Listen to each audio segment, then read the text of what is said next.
Eto, super good news mga kabayan.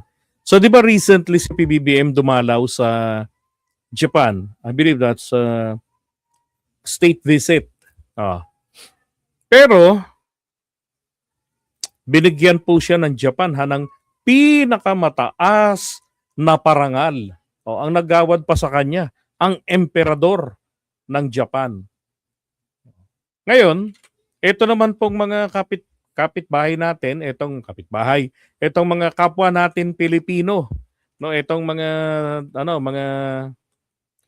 saan na yung nun? Yung mga Filipina na ewan ko ba walang magawang matino,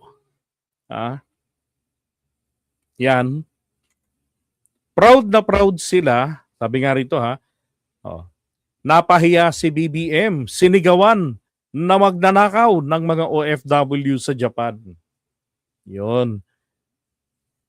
Diba? Alam nyo, ang tanga rin ho ng mga babaeng ito No? Alam nyo kung bakit? Kahit anong sigaw nila ng magnanakaw, hindi po nakakaintindi ang mga Hapon ng Tagalog. Halata itong mga to, walang breeding. Di ba kababayan nila, ipapahiya nila, representante ng bansa nila, ipapahiya nila. Abay, masahol pa ito sa mga sa mga komunistang aktivista, katulad ng Bayad Muna na nandun sa ibang bansa, di ba? Merong iba't ibang bansa, merong mga miyembro sila No. So at least yung mga yon issue-based, pero etong mga to okay lang yung mga ganyan nila mga hawak sana Pero yung sisigawan mo yung presidente, representante ng bansa nyo, naku po. Tapos sigawan nyo na magnanakaw. Ngayon, akala po ng mga Hapon, katumbas po yun ng I love you BBM. Parang kay Sara. I love you BBM. So ang ginawa po ng mga Hapon, ginawaran ng Pangulo natin ng Order of Chrysanthemum. Diba? Pinakamataas na parangal. Pero, ito hong mga animalis na ito, nakakahiya. Pinakita nila talaga na mga wala silang pinag-aralan. Kasi kung may pinag-aralan yan, alam nila yung values education. Alam nila yung ethics. Itong mga to mukhang ayokong laitin pero base ho sa mga ugali nila. Mukhang itong mga to nakatungtong dyan, nakatira sa Japan, dahil po sa kipay, pekpek lang ang puhunan, ganun. Kasi mga ugaling ewan Diba? Paano na nagagawang ganun yun? Papahiyain nila yung kababayan nila. Sabihin mo natin magkakaiba kayo ng pangulo ng political stand. Diba? Ayaw nyo sa kanya, then pwede kayo mag-protest ng ganyan.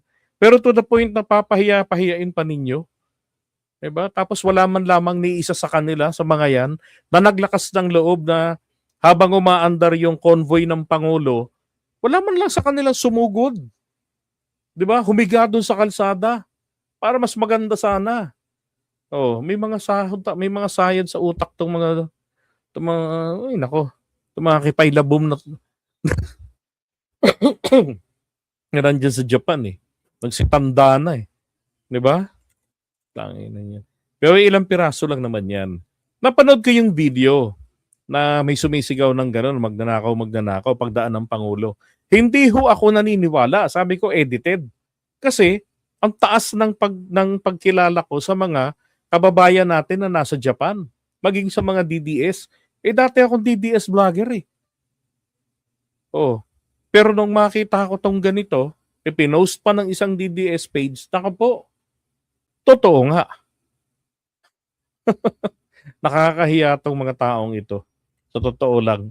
Ay paano ngayon pagka si Sara Duterte, kunwari, minalas ang Pilipinas, siya ang naging presidente, i-represent niya Pilipinas ngayon sa Japan, sisigaw din yung mga kalaban nila sa politika.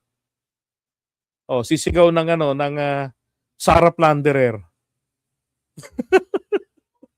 Di ba? Mumurahin din. Ano magiging pakiramdam nila? Ng buhay itong mga to. Mga tumandam paurong ang mga utak. Ay nako. Pero again, congratulations naman sa ating Pangulo kasi ginawaran patuloy siya. Biro ko nga siguro naririnig ng mga opisyalis ng Japan na may mga sumisigaw, no, na BBM magnanakaw. Pagkakaintindi nila, oh, they love their president. Bigyan natin ng mataas na parangal. Hindi, biro lang. Alam nyo, bigla akong pumasok sa isipan ko pagkatapos kong makita itong post na to. Hindi ho ba si dating Pangulong Duterte ay kaibigan ng yumaong Prime Minister Shinzo Abe? Right? Pumunta pa nga yun sa kanila sa Davao City, nabudol niya. Ang akala mahirap lang talaga sila. Pero bilyonaryo pala. Oh. So, tinignan ko ngayon kung ano ang parangal na iginawad ng Japan kay Duterte, kay Tatay Digong. Sus Mariosep, wala pong imperial decoration ang iginawad sa kanya. Nagpunta ng Japan, kaibigan ng Prime Minister, hindi man lamang siya kinilala. Teori siya bisita. Oh, pero wala lang. Daig pa nga siya ng mga tauhan niya Like Carlos Dominguez, nakatanggap ng Grand Cordon of the Order of the Rising Sun, and then eto namang si Arthur Tugade, di ba? Nakatanggap din ng Rising Sun Gold and Silver Star. Kay Digong, walay. Ay nako, yun yata yung dahilan kaya naululutong mga to sa galit. Alin ba? Di ba? O baka nagandahan sa sigaw nila, nagustuhan ng mga Hapon, ng mga Japanese officials, o yung mga imperial officials na sigaw ng sigaw tong mga babaitang nakikita nila nung araw sa club. At sasayaw-sayaw na nakatangga lang.